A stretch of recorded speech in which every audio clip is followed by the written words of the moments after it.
Hi, it's Shadera here, the president of DeGroote Black in Business, and today I'm interviewing Ashleigh for the Global Entrepreneurship Week in November.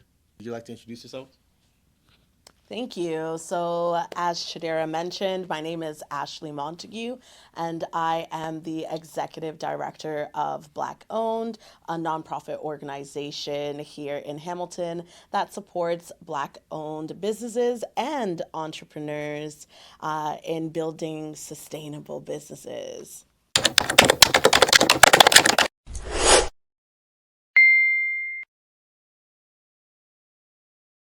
Can you share a little about your personal stories and what inspired you to create Black BLK Owned with your sisters?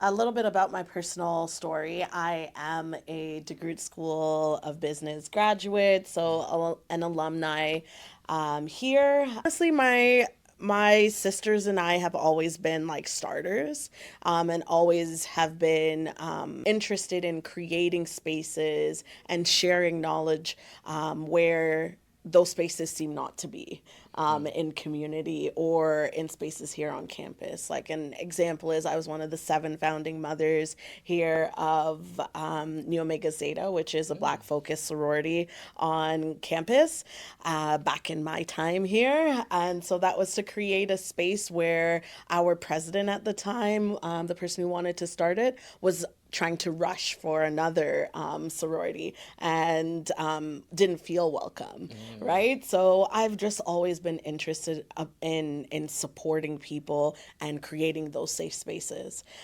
specifically to Black owned during the pandemic in 2020 after George Floyd's murder. Everyone was posting those black squares. And my youngest sister at the time, she was still in high school. And so she woke up and she's like, oh, am I supposed to be doing this? Like, what's this trend? And the more we got to conversing as family, we recognized that this could come across as performative. While people had the best interest in mind in terms of supporting the Black community, it could come across as performative because what does posting a black square actually have an impact in our day-to-day lives? And so we thought, okay, let's generate a list of Black business owners in the general Hamilton area for us to support, allowing our community to kind of put their money where their mouth is, right? And so, with the help of community members, we generated a list of over 150 businesses, and we kind of became that marketing platform for them. What were some of the early challenges you faced when you're starting up your BLK Owned, especially in Hamilton? This is going to be a twofold answer. I will want to start by saying it seemed like there was so much support from community, which is beautiful. As I mentioned, it wasn't just my sisters and I generating that list. Community members came in and said, oh my gosh, you should add this person, add that person. I'm a small business, right? So the community really wrapped around building that initial list. Then we started showcasing the businesses on our platform. Our account grew within days to like thousands. And then we started doing events in community and seeking support financially and selling merchandise in order, because we recognize, okay, yeah, the businesses need marketing, but they also need additional supports like from mentorship, expansion of network, programming, etc. And that's when we started seeing some different perspectives in terms of like, oh, what are we going back to segregation? Why are we having something that is specific to Black business owners when everyone is an entrepreneur? And that notion on everyone is an entrepreneur, that part can be fair. And as entrepreneurs, we experience a lot of the similar challenges.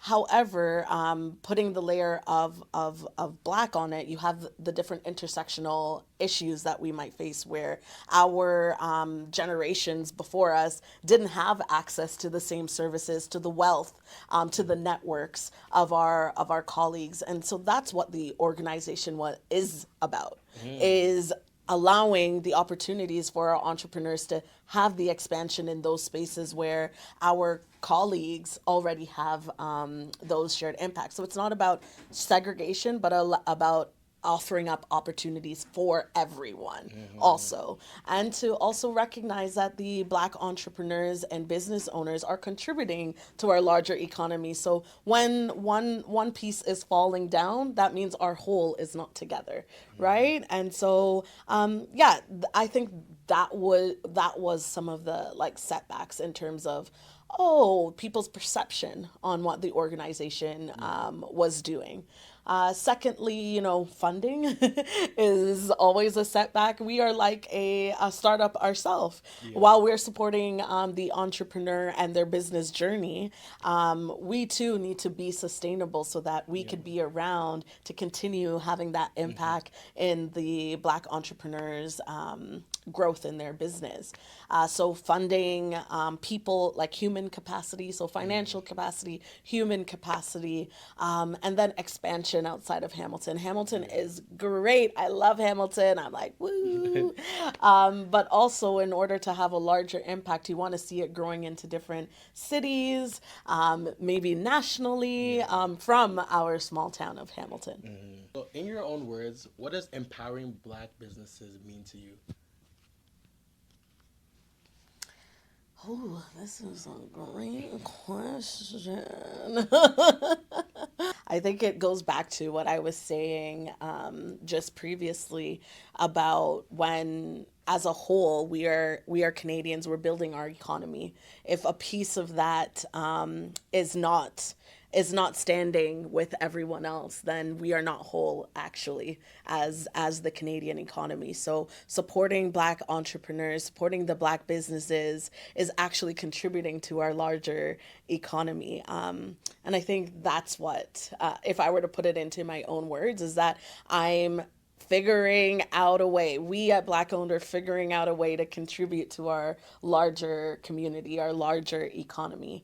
And it's offering the supports and the network to see everyone in our community thrive, right? I like that. What were some of your biggest challenges, especially being a female starting up BLK Owned? Not knowing how to play golf now.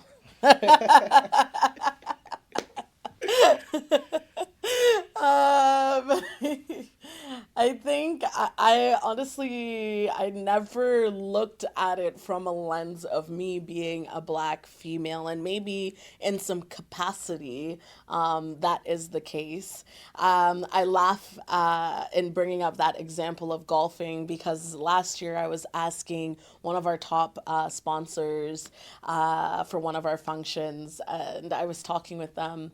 And he said, "Oh my gosh, this is something we definitely have to get behind. I just got to talk to my managers, like say this person is already a senior level in the organization. So they're talking to another senior level above them." And he's like, "You know what? He even plays squash with me. I will bring it up and we're gonna get the sponsorship." And I was like, "Oh, let me come play squash." And then he's like, "It's men's only." And I was like, "Oh."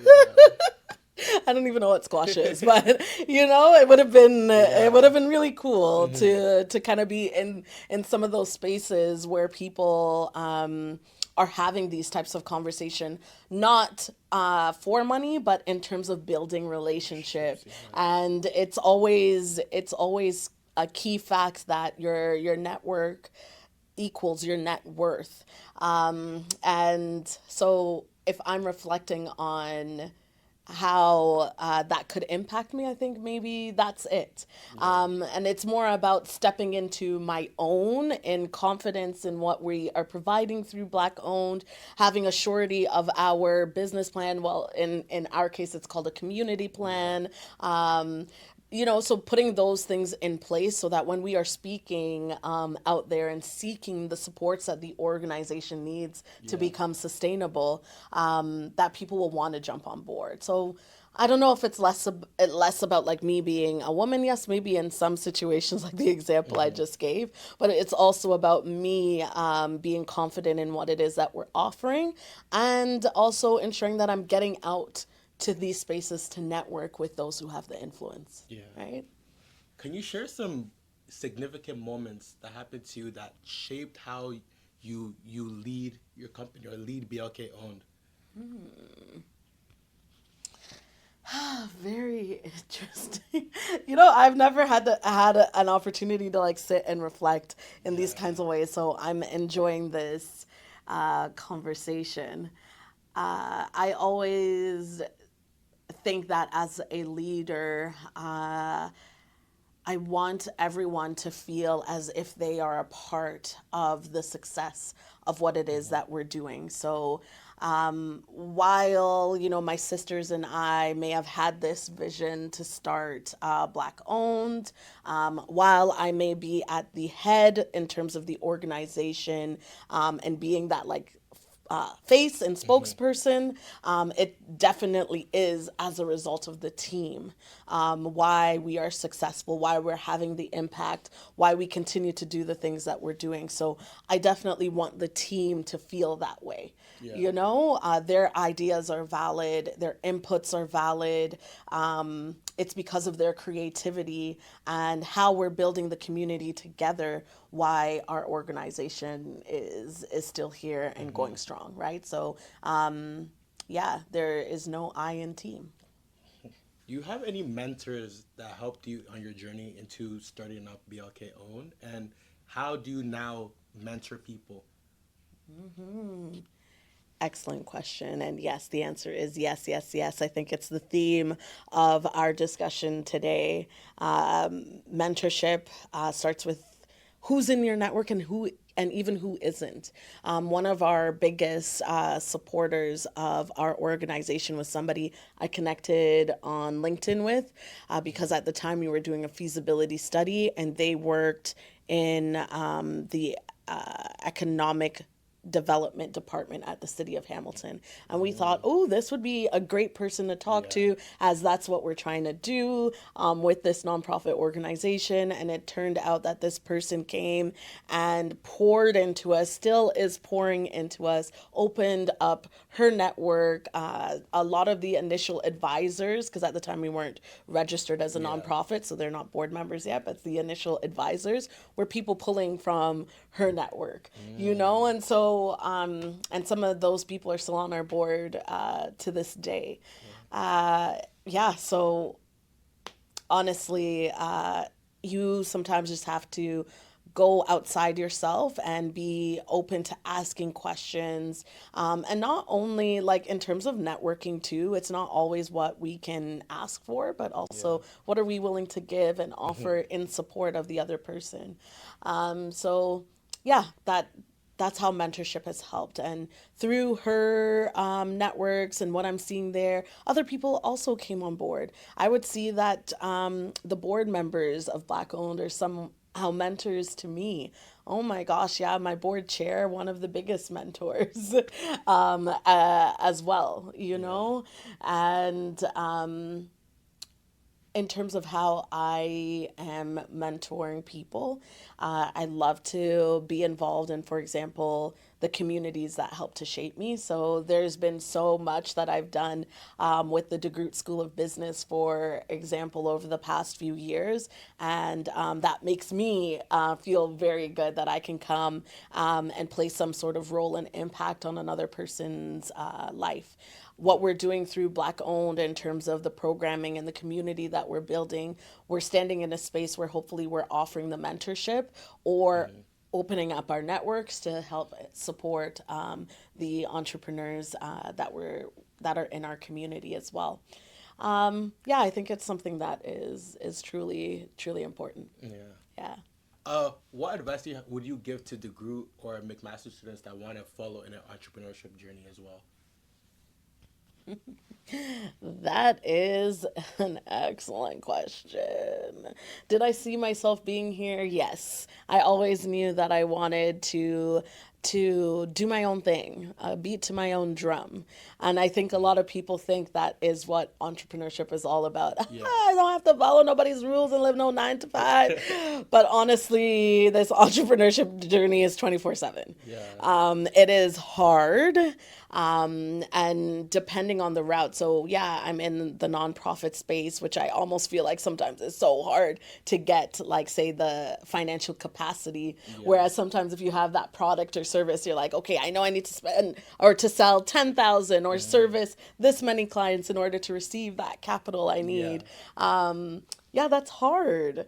You know, entrepreneurship can be hard until you're doing well. And when you're doing well, how do I maintain this success? And so, yeah, it becomes this like 24/7 thing that you do love to do, but it's just hard. So when you're thinking of entrepreneurship, especially as you are in school, and especially with the opening of this new center that is coming here, you will have the opportunity to explore entrepreneurship without the burden of also needing to sustain your livelihood. You get what I mean? You're here, you're at school, you have a house, you have food you can eat already. This is a perfect time to be in that exploration phase. There's also programs. I've spoken at, in some entrepreneurship classes now.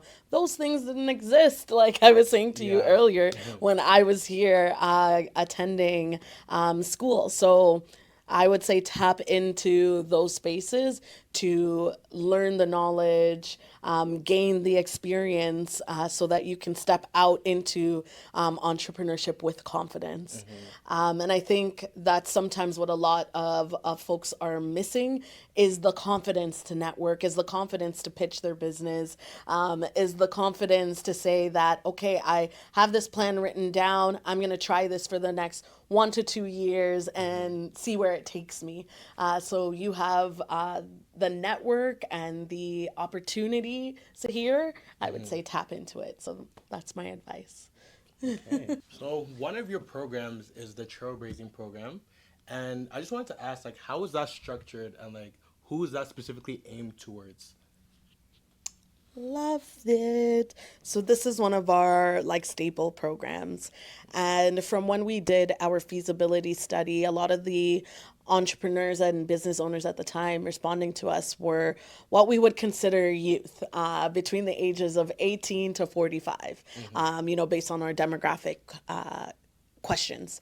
And so we said to ourselves, ooh, entrepreneurship here in Hamilton is young, so we want to support that those people. And so similarly to Futurepreneur, which is the Canadian business programming, their youth programming goes up to age 39. And so we're like, if they can do it, we can redefine what youth is too. And so our youth program, so Trailblazer is a youth program focused on early stage entrepreneurs. So you have your business idea, you've launched it, and you're earning up to 10,000. We want to support those entrepreneurs in getting the necessary foundation in finance, marketing, sales, and operations in order to grow their business to the next level. We were finding that so many entrepreneurs weren't even making it to 50,000 again in terms of who responded to our feasibility study at the time. So yeah, we want to support youth entrepreneurs between ages 18 to 39 in growing those sustainable businesses. Okay. And then is there a certain type of business? Like, is there any type of entrepreneurship? Would you like to say for it? Yes, whether it's service-based or product-based, yes, we will support. Okay, thank you, Ashley, today for coming in for the interview, taking time out of your busy schedule to come in and sit down with me and talk today. Yeah, no problem. It was a pleasure. Like I said, I love engaging with students at the DeGroote School of Business. And so maybe one day I will see you in this entrepreneurship space. Thank you so much for having me. Thank you.